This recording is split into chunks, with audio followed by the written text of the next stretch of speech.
a Spanish-speaking national hero who always represents his country with pride and respect. Damas y caballeros, make some noise for the super middleweight champion of the world, William Scull! Make sure y'all stay on point with The Puncher's Point.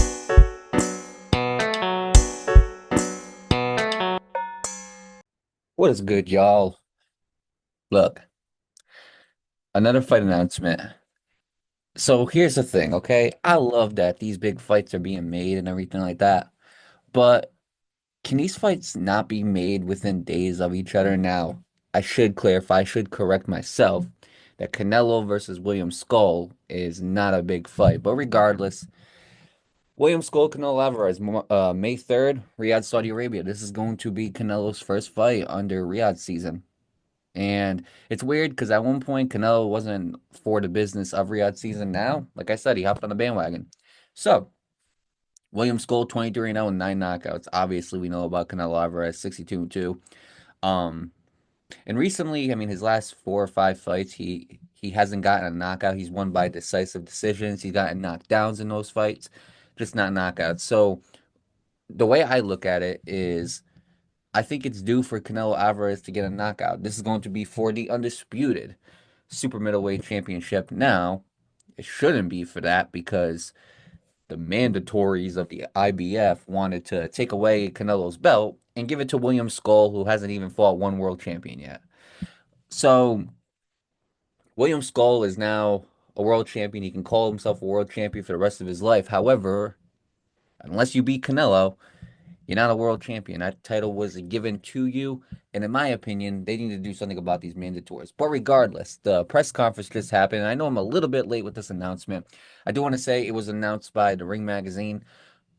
So let's get straight into it. Let's talk about it. Canelo Alvarez, he's in this little 4-fight deal where he's going to start off with William Scull. And look, unfortunately, we have to get this fight because it's the only way we can get that title undisputed is by going in there. Canelo Alvarez needs to go in there and he needs to beat William Scull. It's the only way we can get this title undisputed. And then after that, they're thinking September, maybe Terence Crawford. Now, Canelo did say that fight's not confirmed, but after William Scull, we can start focusing on those types of things. But again, with the way Canelo's been moving lately, I don't think he's fighting Terence Crawford. Unless one of the big boxing names, whether it's the Ring magazine finalizing it, whether it's Mike Coppinger, Dan Raphael, unless I say not finalizing, but finalized, then I'll believe it. Okay? Because at that point, I don't think nobody's pulling out. Now, William Scull, Cuban fighter. And again, the truth of the matter is this, okay?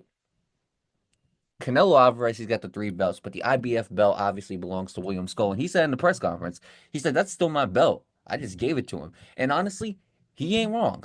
It's still his belt. Now, if you were going to put a mandatory on him, it should have been somebody like Benavidez. And I know Benavidez in the past was a mandatory and they let that slide. But here's my question.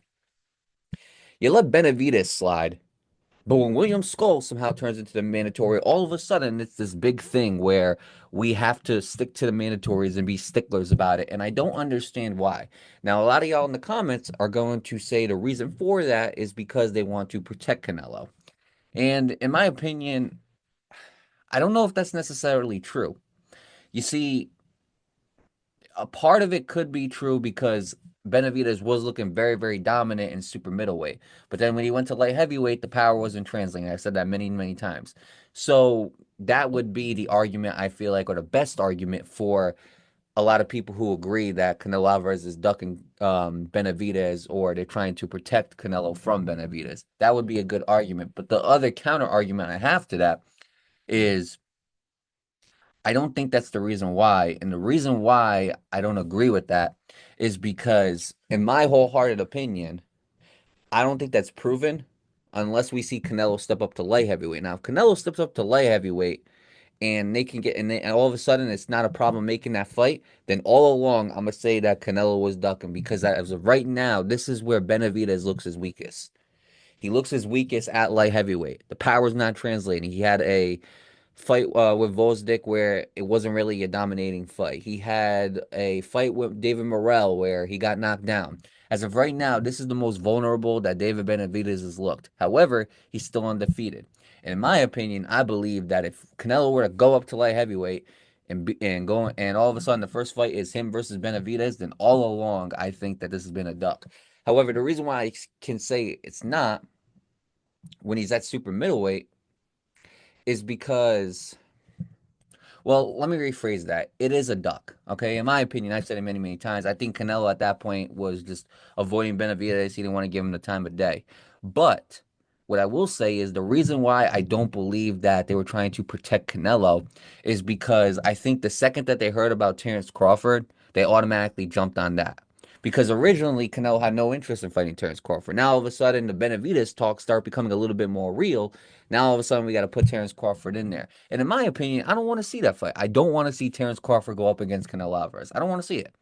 I know Terence Crawford is a dog. In my opinion, he's a top 5 fighter of all time. I know y'all are gonna have a problem with that.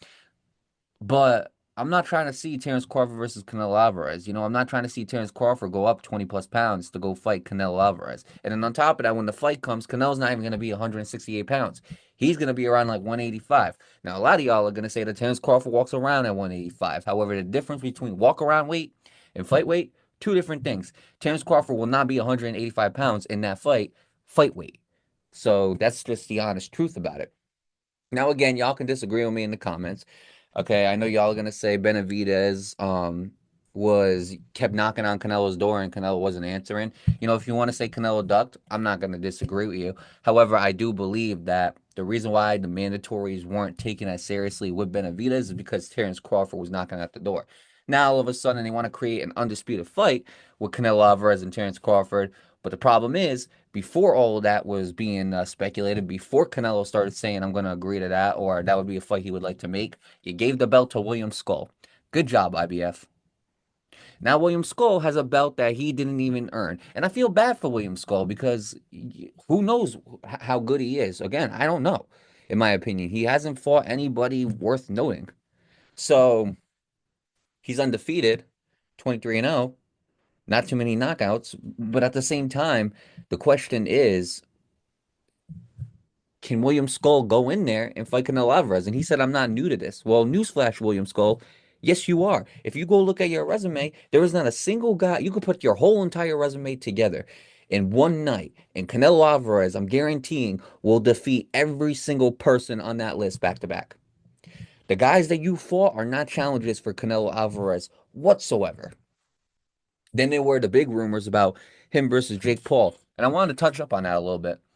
So obviously a very, very big money fight right over there. As far as competition, beating Jake Paul does nothing for Canelo Alvarez besides making him an American hero. Now I know what y'all are gonna say. Well, Mario, Canelo Alvarez is Mexican. How can he be American hero? Because Jake Paul, as of right now, okay, he's an American boxer. And American fans are getting sick of it, okay? And he keeps on calling out Canelo, thinking that Canelo's just going to take a fight with him. And I'm glad that Canelo fleeced him. I'm glad, because Jake Paul has been fleecing us with all these fights that he's been fighting so far. I liked it when Jake Paul was fighting August and Borland. I like that. Even though those guys weren't really great, they were still professional fighters. They weren't guys who were retired boxers or old fighters who were like almost 50. These guys they weren't the youngest, but at the same time, these were guys that were professional boxers. They had amateur accomplishments. So I was cool with what he was doing. And then all of a sudden he wants to go and challenge Canelo. Now I agree he should fight a real fighter, but you can't just go and fight an old Mike Tyson and be like, I'm gonna go after Canelo. That's not how this works. All right, you have to climb the rankings just like every single fighter. Now, maybe if you're Jake Paul, you get that luxury because you're a big name in boxing because of your social status. However, there's so many. If you really want to go fight Jake Paul at 200 pounds, Canelo Alvarez at 200 pounds, there's so many other guys that you can be fighting at 200 pounds. Gilberto Ramirez is one. Chris William Smith is another. There's just so many guys. And the truth of the matter is, I don't think you want the smoke. And there's one more guy on that list, and his name is Jai Opetaia. I have not heard you mention his name once, okay? Because I think deep down you know, Jake Paul, that Jai Opetaia would knock you out so bad to the point where your mind is going to go back 10 years and you're going to be talking about it's every day, bro. I think that's the reason why you don't want to call out Jai Opetaia and actually fight for a world championship. And newsflash, Jake Paul, even if you were to fight Canelo at 200 pounds, you're not getting no championships out of that. You say you want to be a world champion. There's a difference between being a world champion and beating a world champion with certain limits and restrictions. That's the truth. Now, going back to Canelo Alvarez, maybe down the line, I would like to see that fight, but I want to see Canelo Alvarez start fighting some real pros. You know what I'm saying? Like, I want to start seeing him fight guys like not Terence Crawford. Zip it, throw it away.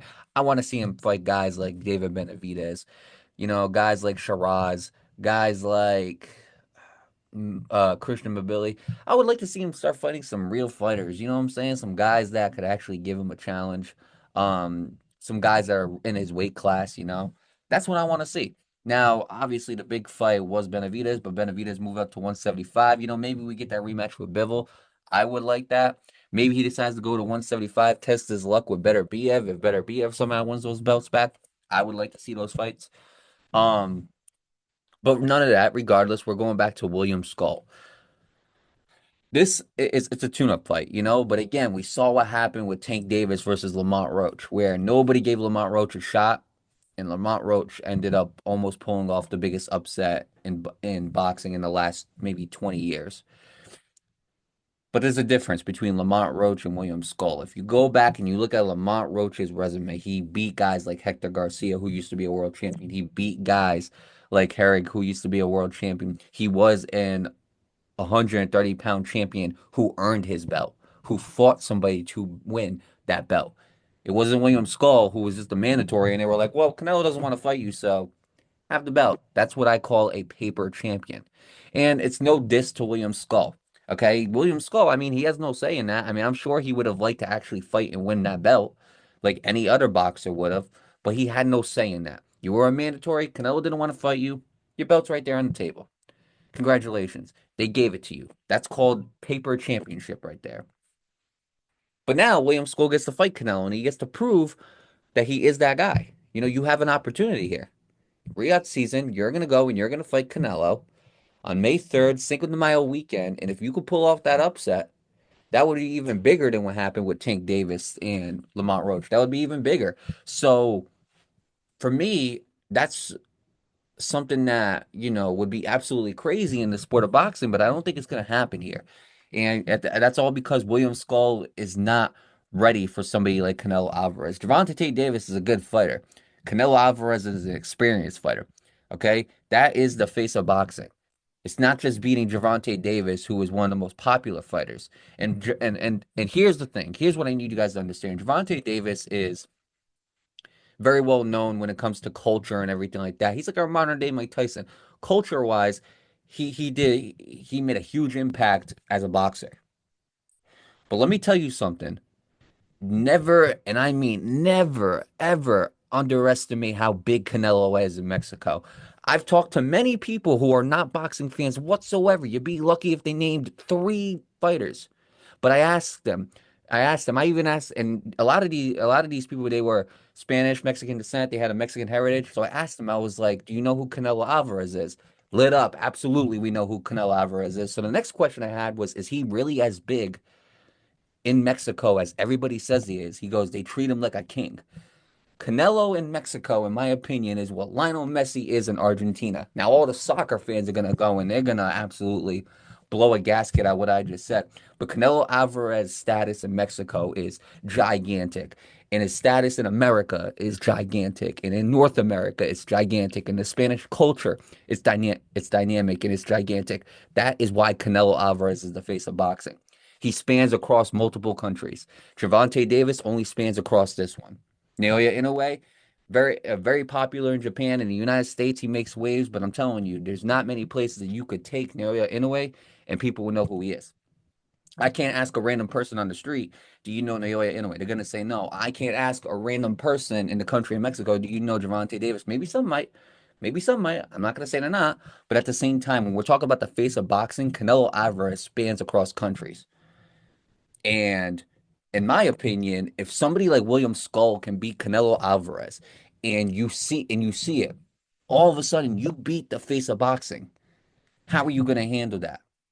Because we saw what happened with Bivol. I mean, me personally, I didn't really watch the light heavyweight division around that time when Bivol beat Canelo. But when Bivol beat Canelo, I started really seeing how good Bivol was, and Bivol's name just flew through the roof. William Scull has the chance to do the same exact thing. If you can go in there and you can upset Canelo Alvarez, maybe you catch him on a very, very bad day and you beat him, your name is going to be absolutely huge because you're going to do something that Berlanga couldn't do, that Caleb Plant couldn't do, that Charlo couldn't do. You are going to do these types of things. Jaime Munguia couldn't do it. You are going to do something that those guys couldn't do. And these guys were knocking on Canelo's door, and Canelo whooped them both or whooped all of them. Every single last one of them. You can do something that they haven't been able to do, and that's shocked the world and upset Canelo Alvarez. And he says he's working on his fundamentals. I like that answer because I do think you're gonna have to be fundamentally sound to beat somebody like Canelo Alvarez. He says he has a great game plan. Everybody says they got a great game plan until they go and they fight Canelo, and then it's a whole different story. But we're gonna have to see what happens on May 3rd. And me, honestly, William Scull, if he goes in there and it ends the way I think it does, which is him getting knocked out or getting absolutely dominated for 12 rounds, then honestly, I am going to call out all of these belt sanctions to stop giving um unnecessary mandatories. Stop giving unnecessary mandatories. What's the point? What is the use? Honestly, you're giving it to somebody like William Scull when in reality it could go to somebody like Jake Paul.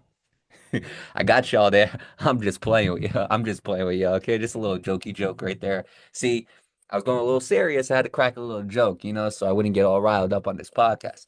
But overall, you could give it to somebody like David Benavidez who earned it. And I know he was a mandatory in one of those sanctions, but you got to look at the list. You got to really examine your list to see who's top 10.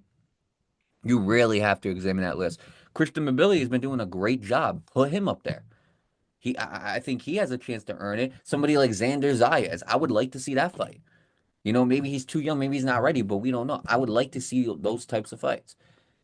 Real mandatories who have actually earned their way there, and not undefeated fighters have been beating nothing but mid-level fighters that we wouldn't even have heard of that get no promotion. Maybe they're good, but they get no promotion. Okay, I don't see how William Scull earned this opportunity. He's got the IBF title because they gifted it to him. Now Canelo's going to have to go in there, take the IBF title from him, and then hopefully they can make Undisputed with somebody else, and hopefully it's somebody deserving of it. But I don't want to see Terence Crawford, even though he is deserving of it. He really has shown that he is one of the best boxers in today. I don't want to see Terence Crawford because I just don't think him going up 20 plus pounds is a good idea. But you know what? Anything could happen in Riyadh season. I know that Turkey Al Sheikh is really pushing that fight between Canelo Alvarez and Terence Crawford. I know they got to get through this first. Canelo's got to go and get undisputed. And I just think if it does come down to Terence Crawford versus Canelo Alvarez, the buildup is going to be even bigger once he becomes undisputed again.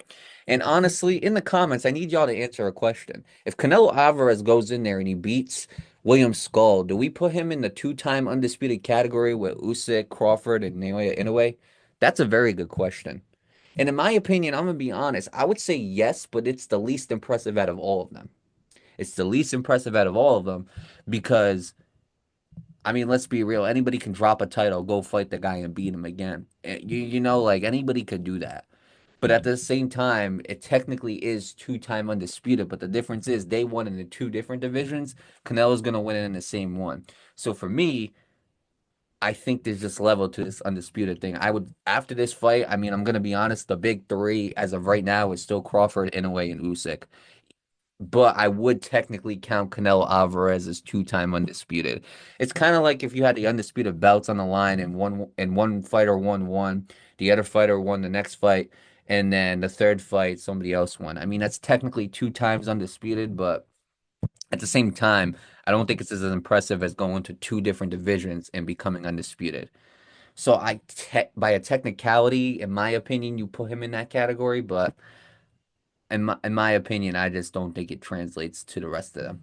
But I would love to hear y'all's comments. I would love to see the comments. I would love to hear from y'all as far as what you guys think about Canelo Alvarez and whether or not you think that he's going to this counts as two-time undisputed, quote unquote. And overall, just your thoughts on the fight and what you expect from it.